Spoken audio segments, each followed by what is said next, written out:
Hello everyone and welcome back to the EmpireLUG YouTube channel.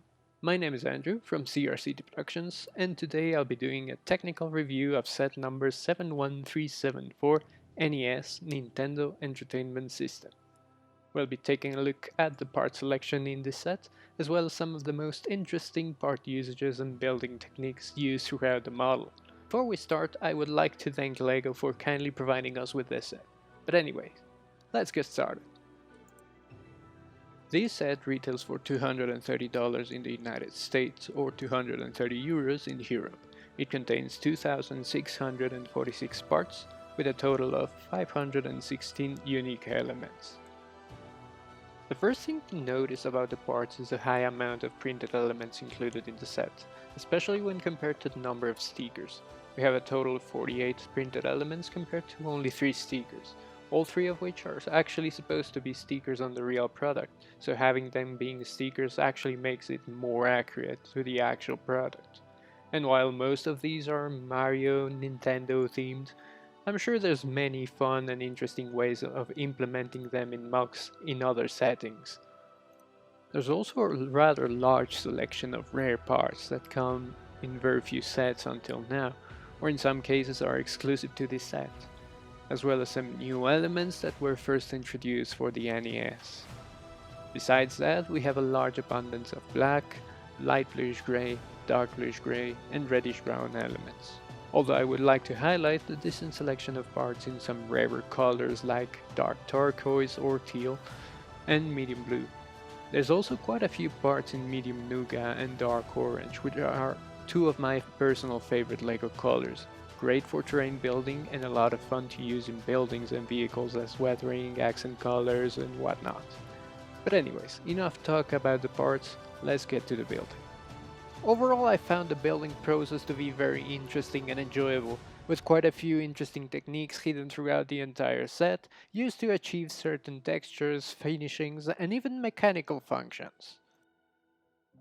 If we look at the console, for example, it may appear at first to be a simple and rather boring gray block, but it actually has quite a few interesting elements, starting with its main functionality, the functional game cartridge, which cleverly uses not only a couple of Technic springs, but also a glider mechanism and even gravity itself. Whenever you push the cartridge down, gravity makes the glider move along a couple of Technic axles just far enough for a series of angle slopes to stop it and keep it down on the loaded position after you let go.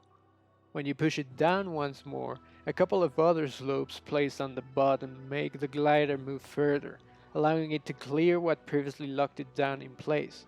The spring makes the cartridge go back up, and the glider falls back into its initial position. There's also quite a few stud reversal techniques in the console, like this one for example, that combines 2x2 round plates, 2x2 round tiles with hole in the middle, and uses a 2 studs long Technic axle to keep them together. We also find the use of 1x1 bricks with a vertical bar on the side to fix a 1x2 round plate facing downwards in place, or simply the use of a 1x4 panel to prevent a 1x4 plate facing downwards from moving in any direction. Another interesting part when it comes to the aesthetics is the stud knot on top use of several 2x2 plates with 2 studs to create the cooling vents on top of the console. It achieves the desired look in a very effective and smooth way. One last thing that I want to highlight about the console is the work that went into designing the flap, which is very complex and uses once again a couple of 1x4 panels in quite an ingenious way in order to create some subtle half-plate offset details. When it comes to the television, it involves a lot more technical elements in order to create a scrolling screen function. It may not seem at first, but the mechanism is actually pretty straightforward. It uses a simple combination of regular and conical gears linked to the crank located on the side of the TV. This allows us to create a rotational mechanism which is then made irreversible by a couple of parts connected on a frictionless pin located right above another gear. The scrolling screen itself is probably the most repetitive part of the entire build process. It is composed of several plates and tiles built onto a base of 60 gray thread components using plates with pins underneath them. It gives enough flexibility for it to be able to scroll when wrapped around a couple gears. The final part of the mechanism is creating the illusion that the Mario figure is jumping up and down accordingly to landscape on the scrolling screen.